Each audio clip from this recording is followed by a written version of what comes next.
How to hook up a Patchbay for recording versus mixing. For recording, the snake goes into the preamp.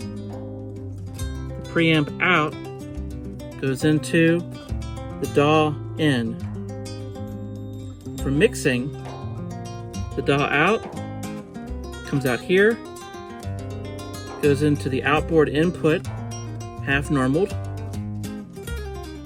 The outboard output comes in here and half normaled naturally flows into the DAW in there. So for recording, you have to patch the output of the pre to the input.